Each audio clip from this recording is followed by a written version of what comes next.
So this setup is for conducting AC breakdown test of air.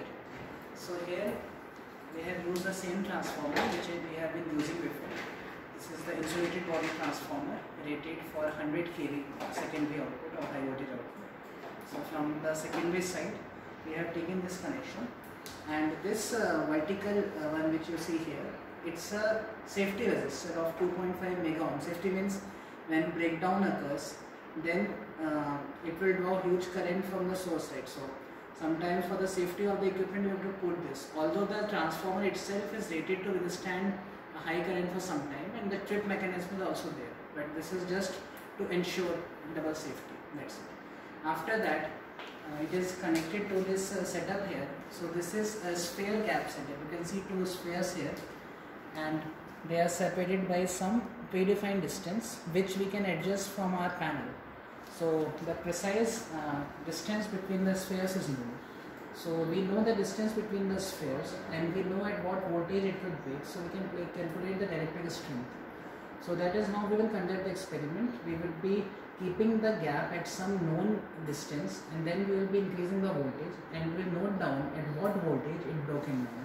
And since this is a stochastic process, so we have to repeat this experiment a number of times, and the rate of applied voltage also matters. So that all we will see while doing the experiment. So now we have set the gap distance to 3 mm. So theoretically speaking, the breakdown strength of air is usually taken as 3 kV per mm, right? AC breakdown strength of air is 3 kV per mm. But as you know, this is not a fixed value. This depends. This is like a stochastic process. You cannot just say that it is 3 kV per mm. So we will see practically how much it is coming, and we will just verify. So the usual practice is to do this at some particular rate. So here we are following a rate of 1 kV per minute. That is, initially I will set the voltage to 1 kV, and then using precise timing we will wait till 1 minute and then increase it to 2 kV, and so on until it breaks.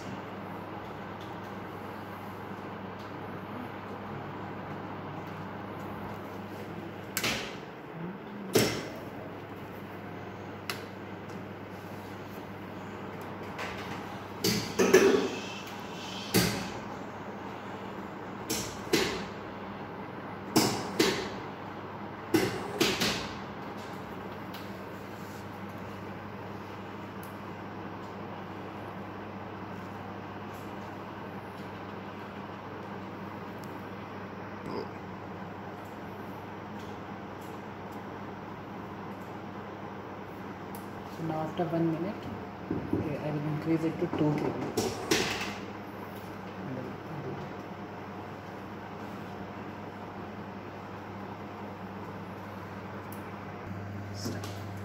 So now the panel voltage is 8 kV, so it's 8 kV now, and now 20 seconds are remaining to increase it to next voltage. We expect it to break it during this interval.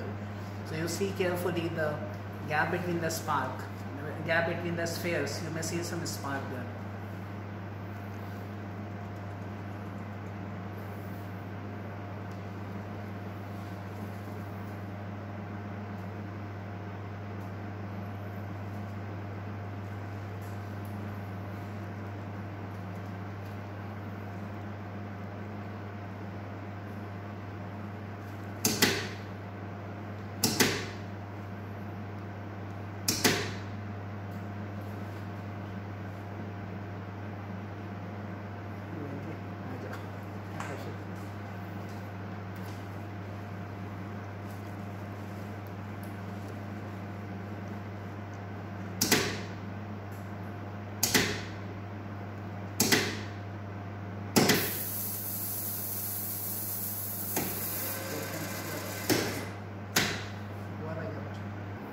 So this is the second test that we are doing. Again, same rate, 1 kV per mm, same distance. So actually this test has to be repeated a number of times.